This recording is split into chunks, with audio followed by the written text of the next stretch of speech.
Hello everybody, welcome to a video.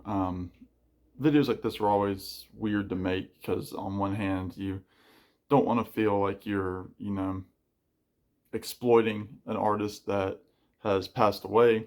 But on the other hand, you also, want to pay your respects and to talk about what a particular artist means to you. And especially at the beginning of 2023 here, we've lost several um, big names in the music world, Jeff Beck being one, Lisa Marie Presley being another, um, and now the loss of David Crosby from the Byrds and Crosby, Stills, Nash, Crosby, Stills, Nash and Young. Um, Crosby died yesterday. I'm filming this on the 20th, and um, it was it was a shock, but it wasn't, that out of the blue just because of Crosby's life that he's had. Uh, and, in recent interviews, following Crosby, knowing that he was in bad health, I know he had mentioned late last year how he said his guitar playing wasn't up to his own standards. He said he had tendonitis in his hands. He always talked about his struggles with liver transplants and hepatitis and diabetes, stents in his heart. So Crosby lived, 12 out of his 9 lives, that's for sure. And I just wanted to, give a couple minutes here to talk about Croz and to kind of, talk about my interactions with him. So I first heard Crosby, Stills and Nash, like everybody my age, probably on the radio. Songs like Southern Cross, Teach Your Children, Our House, Sweet Judy Blue Eyes, those songs that were always, on the classic rock rotation. And fell in love with those songs. I mean, Sweet Judy Blue Eyes is a masterpiece of a folk rock track from the late 60s. And I just had to, expand my palette on Crosby, Stills, and Nash. So I ended up at one point in my life getting this greatest hits, Crosby, Stills, and Nash. This is a album that was compiled by Graham Nash back in 2005. And of course, there's David right there with the mustache and the long hair. He always wore the buckskin jackets. There are the guys looking very cool. David right there. And I will be the first to admit, and I've mentioned it on other videos and conversations off camera with folks. Crosby was not my favorite member. In fact, he was my least favorite member of Crosby, Stills and Nash. He was my least favorite member of the Byrds, and he's just one of those guys that he had an attitude about him. He had an ego. He self-proclaimed to be, a jerk and somebody that people couldn't stand. I mean, he was kicked out of the Byrds. He was trying to expand outside of the Bob Dylan covers that the Byrds were doing. He was wanting to be his own independent artist, which I understand. Graham Nash did the same thing with the Hollies, where he was kind of tired of playing poppy, teeny bop songs, and he wanted to give songs with some value, just like Crosby. And obviously, the result of that, concluded with the three of these guys getting together and putting out that debut album. I don't have much Crosby, Stills and Nash, but I do have this box set that my dad got me. This is the live set that Graham put out on Rhino in 2014 for the 40th anniversary of their 74 shows. Really, really expansive set. Three CDs, a DVD, and a really, really nice book. So if you can get this, check it out. But again, this is not about showing my collection. I knew I was starting to get into the greatest hits, and I knew that greatest hits pretty well. And the the spring of 2014, that had been a really hard one for me. There were some health issues that I was made aware of about myself that came up when I was a sophomore in college, and it had been a really tough second semester in college, and I didn't really, I wasn't happy with a lot of the health issues that had come up for me. I was diagnosed with type 1 diabetes at that point, and was really trying to, wrap my head around that.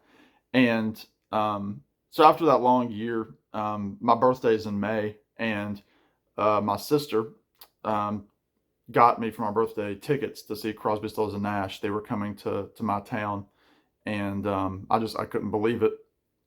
And we ended up going later that summer before I went back to school for my junior year, and it was a great show.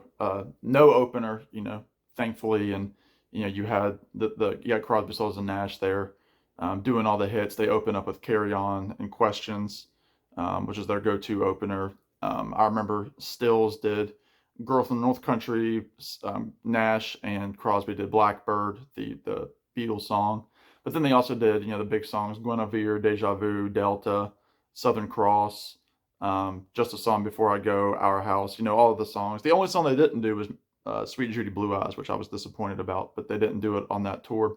And then a couple years later, they would end up breaking up as a group um, after some pretty nasty remarks that David Crosby made about Graham Nash, and then also made about Neil Young and his wife or girlfriend at the time.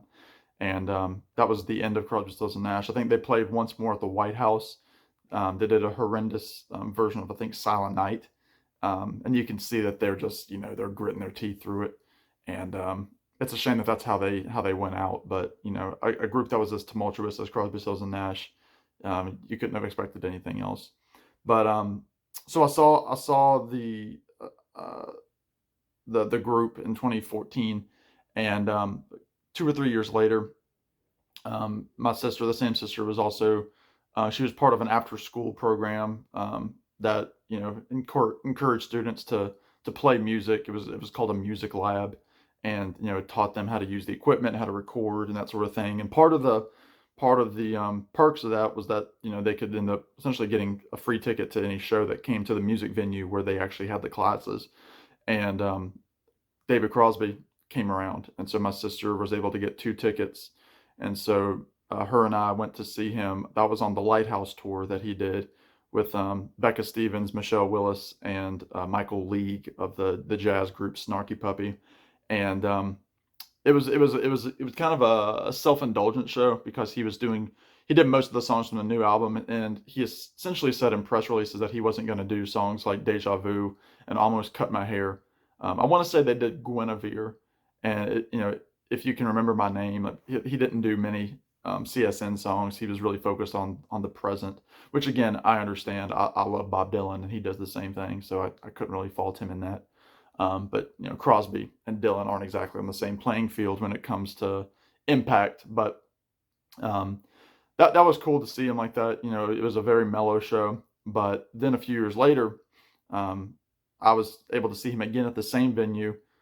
This time I went with my mom, and I do still have the pamphlet for that came with it. So there was the information about Croz, and there's a picture in there, Crosby and the band. And this time it was um, he had um, he had a son, James Raymond, on the keys, who he was in a group with in the early 2000s, and Raymond was also at the Crosby, Stills and Nash show on the keyboards as well. So he toured a lot with his dad in those later years.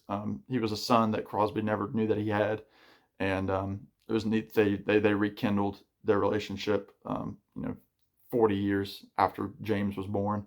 So that was cool, and that show was really good because it was a full band. He did do the hits. He did Guinevere, Delta, Woodstock, Almost Cut My Hair. He also did a couple of Bird songs. He did Triad, which he says was the song that got him cut from the Byrds, because this album of the Byrds, the Notorious Bird Brothers, was the last album that Crosby was a part of, even though he wasn't on the cover. You can see they put a donkey where Crosby would have been standing with Michael Clarke, McGuinn, and Hillman. So do what you will with that. And that song didn't make it on the album, but it was recorded during these sessions. Triad. It was, a very, very, very progressive song, shall we say, for this time in mainstream rock and roll. If you don't know it, check it out. It's not great, but you can understand why McGuinn wanted him out of the band. So that was interesting to hear him play that, and he ended it with the song "Ohio" by Crosby, Stills, Nash and Young, which was really interesting because he was, fighting with Neil Young at this time. This was like 2019 that I saw him the last time, something like that. And it was a barn burner of an ending. And he was getting into it in Ohio, and it was rocking. It was a highlight, and got him a well deserved standing ovation with that. But some of like I said, he was a founding member of the Byrds. Obviously, he was on the initial Byrds album, which is somewhere around here. Oh, it might have been over there. Oh, here we go. I knew I had it somewhere. He was on Mr. Tambourine Man. Then, of course, he was on Turn, Turn, Turn. You can see how he's dressed right there, kind of like a Renaissance boy. Then you had Fifth Dimension, which had his songs. He co-wrote 8 Miles High. And then on Turn, Turn, Turn, songs like where was it? I can't think of it. Younger Than Yesterday. He does Renaissance Fair. Everybody's Been Burned. Mind Games. And then he reunited with the original guys for the self-titled Byrds album in 1973, which is 50 years old this year. I guess I just want to say, though I wasn't a big fan of Crosby and his solo work and just his overall attitude, I respected him as a musician. I mean, he played some very intricate guitar tunings that he learned from Joni Mitchell, a lot of them, and it makes me realize, that a lot of these stalwarts, and I keep using the word stalwart when I'm talking to my friends about this, that of the 60s and 70s that are, starting to fall in droves. It's something that we expected, especially in these probably next 5 or 6 years. It's going to be pretty shocking, I think, to see these guys fall that, we're so, enamored with. And Crosby, for me, was just one of those faces that encapsulated 60s counterculture, the mustache, the hair, the tassels off of his clothes, just his political leanings, just encapsulated everything about the 60s. He was like the look of Woodstock, I would say. And it's also the final nail in the coffin where, Crosby, Stills and Nash now officially will never perform again, even though there was always, some hope that maybe we would get something more from them, but it never happened, and it's really unfortunate. But it's a sad start to the weekend, I know, and it's just one of those heavy blows that will be remembered for a while. So yeah, thank you, David, for all the wonderful music that you gave us. Thank you for those beautiful harmonies that you had with your brothers. I'm so fortunate I got to see you 3 different times, and what else can you say? He was a living legend. He was the epitome of the 1960s, and he will definitely be missed.